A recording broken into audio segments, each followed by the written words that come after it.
Good morning, children.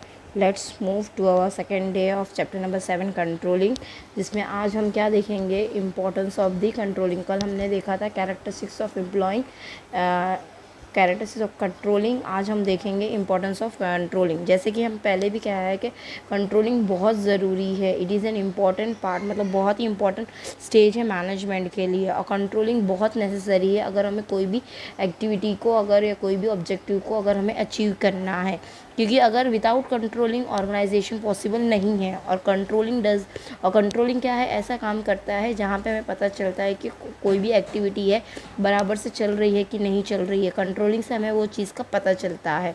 In order which we have, मतलब इस पता चलेगा कि हमने जो ऑर्डर से काम करके लिए कहा था क्या वो उसी हिसाब से काम चल रहा है कि नहीं, उसे हम बोलते हैं कंट्रोलिंग। जैसे कि मेन ऑब्जेक्टिव ऑफ कंट्रोलिंग, जैसे कि अगर मैं बताऊँ आपको, सबसे मेन मुद्दा क्या होता है कंट्रोलिंग का, कि ऑब्जेक्टिव को चेक करना कि क्या वहाँ पे कोई एरर तो नहीं आ रहा है, या कोई प्रॉब्लम तो नहीं है, या पास्ट में कोई प्रॉब्लम तो नहीं हुआ था। उस चीज़ को जानने के लिए हमें क्या करना पड़ता है, कंट्रोलिंग करना पड़ता है। और ध्यान रखना पड़ता है कि जब भी हम कोई काम कर रहे हैं तो वो काम क्लियरली हो रहा है कि नहीं है, प्रॉब्लम्स को वेरीफाई करना है, या काम कंप्लीट हो गया तो वापस उसको चेकआउट करना है कि वो काम किस तरह से हुआ है, तो उसको हम बोलते हैं कंट्रोलिंग। और लेट्स सी, अब उसी के बेस पे हम देख लेते हैं कि आखिर उसके इंपॉर्टेंस पॉइंट्स क्या क्या होते हैं।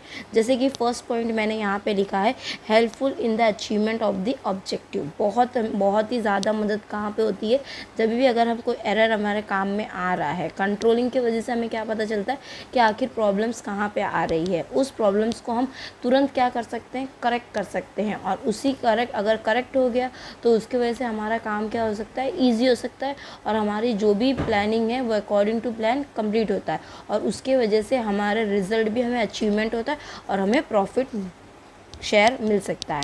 फिर उसके बाद आता है controls on activity. Control on activity मतलब बहुत सी अलग अलग एक्टिविटी होती है, जैसे ऑर्गेनाइजेशन है, प्रोडक्शन है, सेल्स का काम है, एम्प्लॉय है, फाइनेंशियल क्वालिटी के related.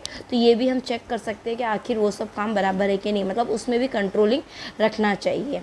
Make planning effective. Planning क्या होनी चाहिए, इफ़ेक्टिव होनी चाहिए। मतलब अगर हम कोई भी प्लानिंग कर रहे हैं तो according to step wise planning होनी चाहिए।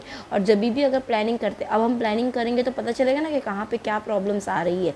तो उस प्लानिंग में अगर हमें प्रॉब्लम्स पता चल रही है तो हम वो प्रॉब्लम्स को क्या कर सकते हैं, कंट्रोल कर सकते हैं। तो अगर हमें कंट्रोल कर सकते हैं तो मतलब उसमें इम्प्रूवमेंट हम ला सकते हैं। मतलब जहाँ पे जो भी चेंजेस करना है सडनली, अगर ऑन द स्पॉट जहाँ पे नेसेसरी है कि हमें प्लानिंग को अगर सक्सेसफुल करना है, तो अगर कोई प्रॉब्लम्स आ रही है तो उसको हमें क्या करना है, करेक्ट करना है। तो ये भी एक तरीके से बहुत ज़रूरी है। Coordination between various activity. हर काम में हमें कोऑर्डिनेशन होना चाहिए, मतलब एक दूसरे के साथ मिलके काम करना चाहिए। और ये किसकी वजह से हो सकता है, कंट्रोल की वजह से। अगर हम दोनों it is possible, it's only because of control.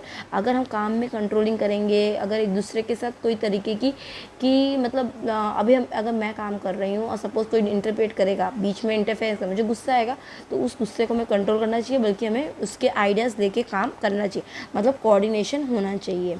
Evaluation of activity. अब इवेल्युएशन ऑफ एक्टिविटी क्या है, कोई भी एक्टिविटी हम कंपेयर करते हैं तो स्टैंडर्ड होना चाहिए, उसके लिए हमें इसके अकॉर्डिंग टू स्टैंडर्ड काम करते रहना चाहिए। Remove the deviation. कंट्रोलिंग के वजह से हमारा करेक्ट एक्शन ले सकते हैं, जहाँ पे प्रॉब्लम्स आ रही है, हर्डल्स आ रही है, करेक्ट मेजर लेना है, वो हमें कम करके हमारा काम आगे बढ़ा सकते। Necessary for the delegations of authority. हमें main controlling is essential for the delegation of authority. जब काम डेलीगेट कर दिया है, किस दे दिया है, रिस्पॉन्सिबिलिटी दे दिया है, तो फिर उसको देखने की जिम्मेदारी किसकी आती है, सुपरवाइज़र की आती है। तो he can delegate authority but not accountability. मतलब वो अथॉरिटी देख सकता है, कंट्रोल कर, लेकिन वो उसको ऑर्डर नहीं दे सकता है। मतलब अगर कोई प्रॉब्लम आएगी तो वो वहाँ पे ध्यान दे सकता है। Find out the error.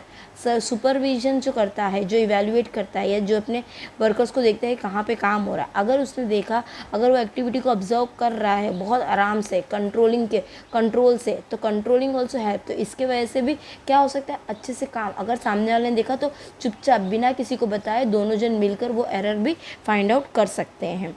Long term planning. Controlling की वजह से हमारा प्लान क्या है, लॉन्ग टर्म चल सकता है।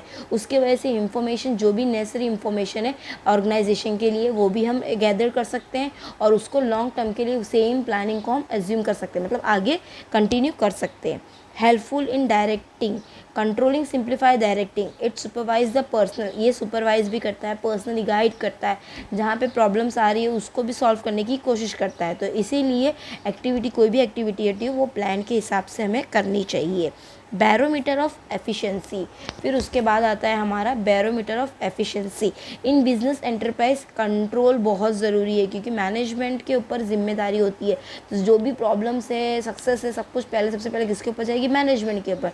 तो उसको उस चीज़ में ध्यान रखना है कि जो भी एक्टिविटी हो रही है कंट्रोल के साथ हो। ओके चिल्ड्रन, आई होप आपको ये समझ में आया होगा इम्पॉर्टेंस।